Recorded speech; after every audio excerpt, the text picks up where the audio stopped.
I have heard the words, "Do you know who I am?" in this courtroom more times than I can count. It usually comes from someone who rehearsed it in the car on the way over. A man who believes his address entitles him to a different outcome. Someone who has confused a political connection with actual immunity. My response is always the same. I look up from the file, keep my face completely neutral, and say, "Yes, you are a defendant on a docket," and then we proceed. But one Thursday morning, that question arrived differently, not rehearsed, not performed. It came from a man who had never needed to ask it out loud before, because in his experience, the answer had always been obvious to everyone in the room before he walked in. He was a sitting United States Senator. He arrived with 2 attorneys and a donation offer. He left with a question he couldn't stop thinking about for 6 weeks. If you believe the law should mean exactly the same thing for every person who walks through that door, regardless of the seal on their identification card, subscribe right now. Because what I asked that senator in 4 seconds changed everything that happened next. And what happened next is one of the most quietly powerful things I have witnessed in 40 years on this bench. My clerk, Margaret, walked in without knocking that morning. She never forgets to knock. Her face told me everything before she said a word. She was holding a red case file against her chest with both arms, and the office telephone receiver in her other hand. The cord pulled taut across the doorframe. She covered the mouthpiece. "It's his communications director," she said. "Senator Hargrove's office. They've been calling since 8. She paused. "He says the senator's appearance today is a courtesy. He says if the case is dismissed before the session opens, the office will ensure our facility's grant application receives favorable review. If it proceeds, the application will be reconsidered." I took off my reading glasses. "Hang up, Margaret. If Senator Hargrove has business in this court, he can state it from the defendant's position, not through a communications director at 8 in the morning. She hung up. I opened the red file. Carroll Avenue and 5th Street. 6 days earlier. 9:47 in the evening. A red light. 11 seconds elapsed after a valid pedestrian walk signal began. A Thursday evening literacy class letting out from the Carroll Avenue Community Center. The senator's vehicle was estimated at 34 miles per hour in a posted 20-mile-per-hour zone. One pedestrian, Dorothy Park, 68 years old. She had stepped into that crosswalk on a valid signal and fallen on the curb when the car bore through. Fractured right wrist. She was right-handed. She had not been able to write in 6 days. Officer Patricia Chen's field notes were unedited and precise. When she pulled the vehicle over, the senator had provided his Senate identification card and informed her that she would want to think carefully before writing anything down. Officer Chen wrote everything down. By 9 that morning, 2 of his aides had already arrived at the courthouse, attempting to arrange a side entrance and priority placement on the docket. My response through Margaret was simple. Front door, standard screening, public gallery. His name called when it is called. He arrived at 9:22. Charcoal suit, flag pin on the lapel, a phone he did not put away when he sat down. He took a seat in the gallery without acknowledging anyone around him. Not the young man beside him reviewing a parking citation. Not the woman across the aisle with a toddler in her lap. Not the bailiff who held the door. He sat with the posture of a man who has spent so many years being the most important person in every room he enters that it has become structural. Not arrogance exactly, something quieter than that. The simple, settled assumption that rooms reorganize themselves around people like him. He was 4th on the docket.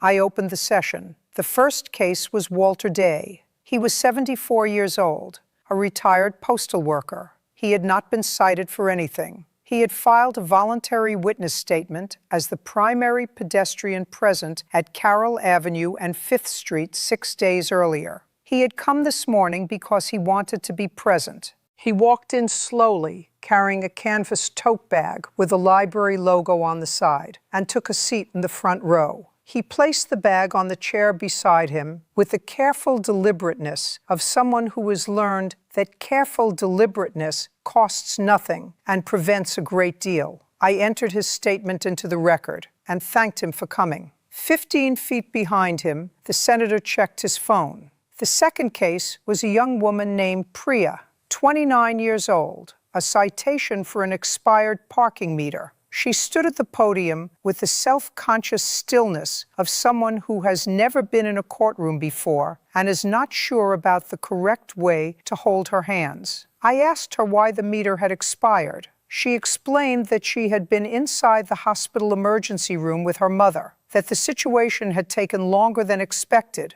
that she had not been able to return to the car. I dismissed the fine and waived the administrative fee. I noted for the record, at a volume the gallery could hear, because I intended the gallery to hear it, that this court exists to serve the people of this city, all of them, and that the purpose of this room is not to compound the difficulty of an already difficult day. She said thank you twice and returned to her seat. In the 22 minutes since the session had opened, this courtroom had heard from a retired postal worker who came voluntarily to bear witness to something he had seen, and a young woman who was late returning to her car because her mother was in an emergency room. Both had arrived on time, waited their turn, asked for nothing beyond what was fair. Senator Donald Hargrove, who had run a red light at 34 miles per hour through a crosswalk full of people because he was late for an engagement, was next. I called his name. He stood, buttoned his jacket with the automatic precision of someone who has stood for rooms full of people 10,000 times, and walked to the podium. Two attorneys materialized from the corridor simultaneously, positioning themselves on either side of him, with the coordinated efficiency of people who had been waiting for exactly this moment. He did not wait to be addressed. He identified himself, referenced his committee assignments, and informed the court that he had reviewed the citation thoroughly and was prepared to resolve the matter responsibly. He nodded to the attorney on his left, who produced a printed document, a draft settlement agreement already prepared. It named a figure designated for the city's Pedestrian Safety Infrastructure Fund. The gallery reacted, not loudly, but audibly.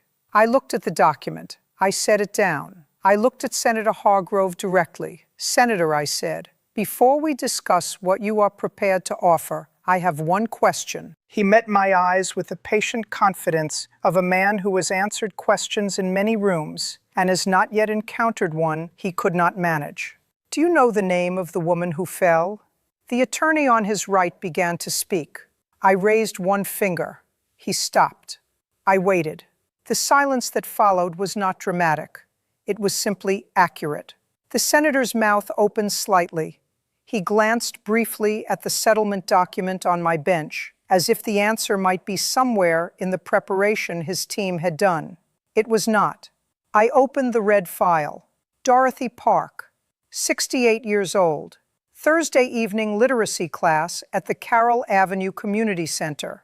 Fractured right wrist. Right-handed. She has not been able to write in 6 days. I read every word of it into the record at the same pace I use for everything in this room. No emphasis, no theater, just facts, spoken aloud.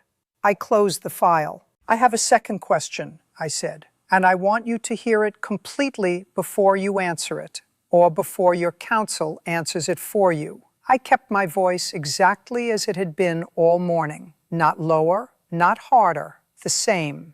You sit on the Senate Judiciary Committee. You have sat on it for 11 years. In that time, you have helped write, revise, and vote on the laws that Officer Patricia Chen is required to enforce when she is 2 blocks from Carroll Avenue at 9:47 on a Thursday evening. I paused. My question is this. If Dorothy Park had been driving that car, and you had been the one crossing Carroll Avenue on a valid walk signal, and you had been the one who fell on that curb and fractured your wrist, would Dorothy Park be standing at this podium this morning to make a donation? I let it sit. Or would she be standing here to answer for what she had done? The gallery did not make a sound. It was the silence of a room in which everyone present is doing the same calculation at the same time and arriving at the same answer without needing to say it out loud.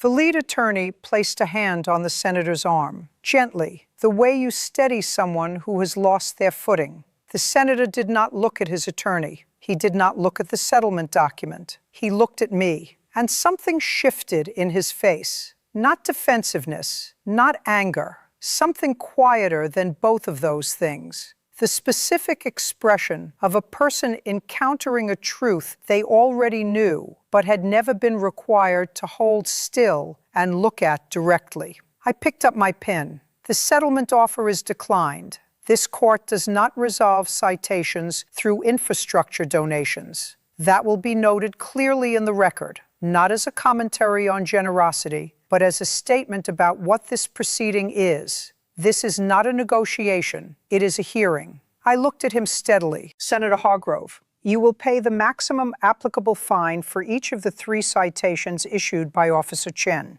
You will complete a mandatory pedestrian safety course administered by the city's traffic division within 30 days. And in lieu of any further financial contribution, you will complete 20 hours of voluntary reading service at the Carroll Avenue Community Center Adult Literacy Program, the same Thursday evening class, the one that was letting out when Dorothy Park stepped into that crosswalk. You will begin this week, I continued. I am also ordering a certified copy of the full citation, including Officer Chen's unedited field notes in their entirety, entered into the permanent public court record and transmitted to the Senate Ethics Committee, not as a complaint, as a matter of institutional transparency. The law applies to the people who write it with equal force as to the people who live under it. The record will reflect that this court understands that principle, even when others appear to have forgotten it. The lead attorney was on his feet before I finished the final sentence. I looked at him over my glasses. Counselor, your client came to this courtroom this morning to make a problem disappear. I am not in the disappearing business. Are we finished? He sat down. He appeared at the Carroll Avenue Community Center the following Thursday at 6:45 in the evening. Plain gray suit, no flag pin, no aide beside him, no portfolio under his arm. He introduced himself to the program coordinator as Richard. Not Senator, not Mr. Hargrove, just Richard. She showed him to a folding table near the window and told him his student for the evening was already seated. Walter Day looked up from the table without any particular expression and said, "Good evening." They began. Walter did not acknowledge the intersection on the first Thursday. He did not acknowledge it on the second. He had come to be taught, and he worked with a specific, unhurried focus of someone who has decided that this matters and has allocated the appropriate portion of himself to it. At the end of the second session, Walter said, "See you next week," picked up his canvas tote, and left.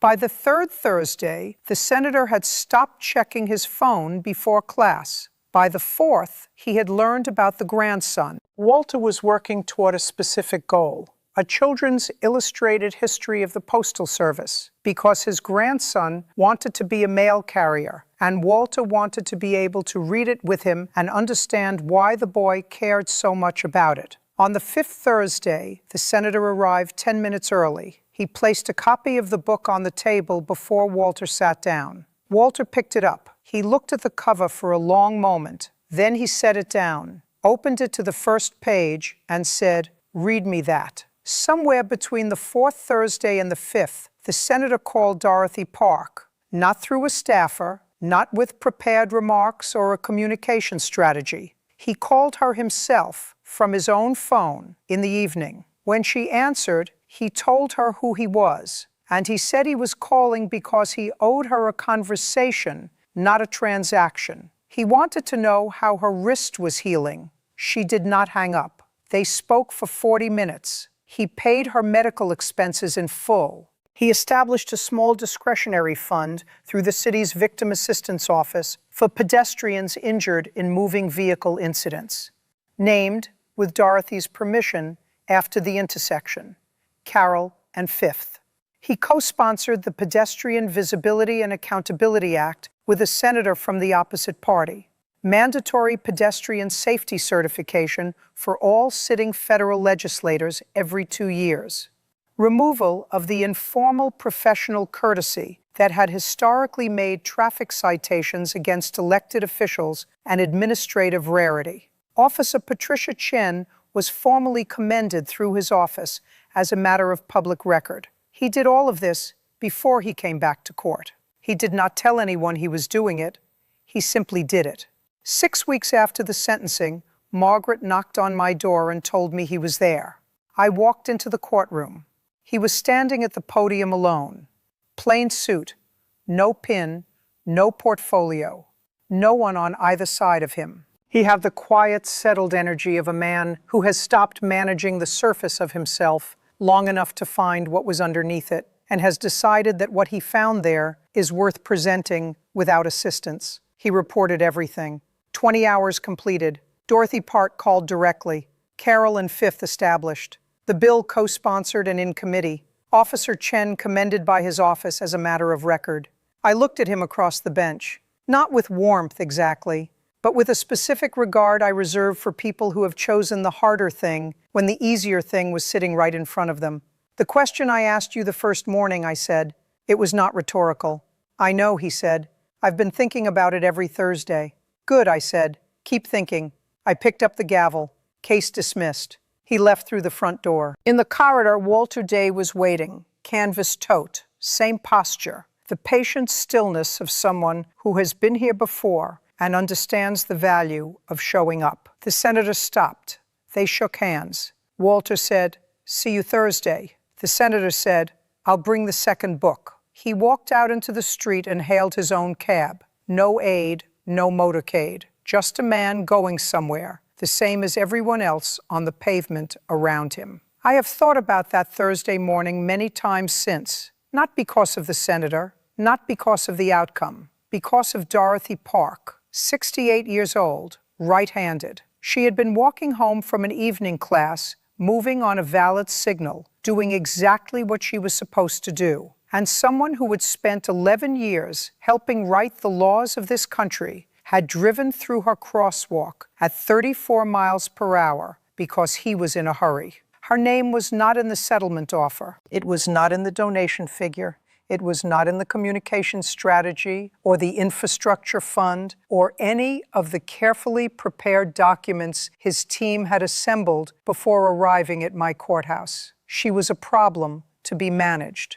a line item, a harm to be settled financially and efficiently and then set aside. That is what power does when it goes unchecked for too long. It stops seeing people as people and starts seeing them as complications. The law is not a building where some people stand inside and others look at through the window. It is either the same room for everyone or it is not a room worth having. The moment this courtroom begins making exceptions based on the seal on someone's identification card, it stops being a courtroom and becomes something else. A place where outcomes are determined by altitude rather than evidence. Where Dorothy Park's fractured wrist is an inconvenience to be managed rather than a harm to be answered for. Senator Hargrove arrived that morning with 2 attorneys and the quiet, structural confidence of a man who had never been required to stand in line. He left with a question he could not stop thinking about: Dorothy Park's name. 20 hours at a folding table, a children's book about postal workers, and a grandson who wants to be a mail carrier. These are not significant events in the architecture of a Senate career, but they are precisely the things that separate the person who writes the law from the person who understands what the law is actually for. The next time you are driving and someone is crossing the street, a woman leaving a Thursday evening class, a man carrying a canvas tote with a library logo on the side, remember something: they have a name. You just don't know it yet. If this story stayed with you, share it with someone who needs to hear it. Because justice only means something when it means the same thing for everyone who walks through that door.